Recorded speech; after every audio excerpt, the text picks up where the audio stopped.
beyond the obvious choices in the Super Mini segment, and you might be surprised at what you'll find. Take this 4th generation Kia Rio, a smartly styled Super Mini that challenges for class honours in a way that will suit sensibly minded buyers. It's pretty spacious, easy to drive and very affordable to run, especially in diesel form or when fitted out with the brand's impressive 1-litre TGDI petrol engine. Plus, prices are pitched keenly and you get a 7-year warranty. It is, in short, a very competitive car indeed.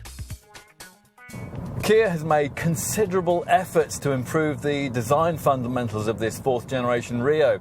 Key to this is the creation of a much stiffer body this time around, which allows the suspension to do its work without having to compensate for flexing in the chassis structure.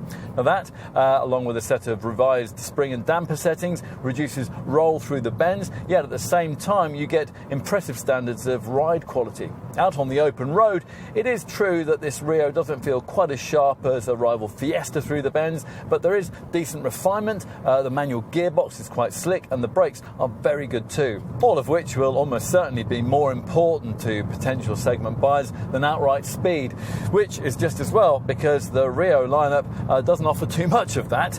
The mainstream engine range, including few of the kind of power plants that would really tempt in more spirited drivers.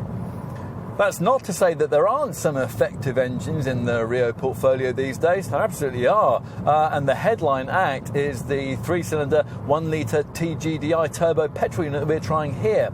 Now this is a power plant that Kia has developed to take on the similar downsized 3-pot engines that are now available from most of the other brands in the segment.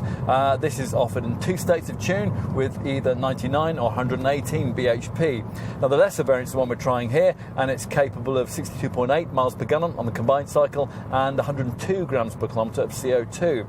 We think this unit is a much better bet than the 2 older tech Kappa family petrol engines in the range, the 83 bhp 1.25 litre unit that budget buyers choose, and the 98 bhp 1.4 litre variant that's the only Rio power plant you can order with automatic transmission. Now if you want a diesel, there are 2 1.4 litre CRDI options with a choice between 76 and 89 bhp outputs. The days of affordable Kia models betraying all the hallmarks of budget brand design are long gone. So are the days when a Super Mini was a relatively diminutive thing. This 4th generation Rio is not only a smartly turned out, maturely styled contender, but also a car that a decade ago would have been seen as a competitor for a bigger family hatchback Astra or Focus, rather than a Super Mini sized Corsa or Fiesta. Time to take a seat inside, where those still harbouring perceptions of Kia as a budget brand will be further disabused of that notion. True, in this case, things have been embellished a bit. This up-spec variant features faux leather upholstery, premium automatic air conditioning system, and this large and sophisticated-looking 7-inch colour infotainment screen. Even mainstream variants, though, get features like this lovely stitched leather multifunction steering wheel, through which you view a smart instrument binnacle, where the 2 main dials are separated by a 3.5-inch Supervision cluster digital display. So let's take a seat in the rear, where you'd hope this 4th generation model's increase in width and length might pay dividends. Now the 10mm of extra wheelbase does certainly benefit legroom back here. Only if the front seat occupants happen to be particularly tall will there be any significant restrictions. So let's finish with a few words on boot space, which has risen by 37 litres over the previous model.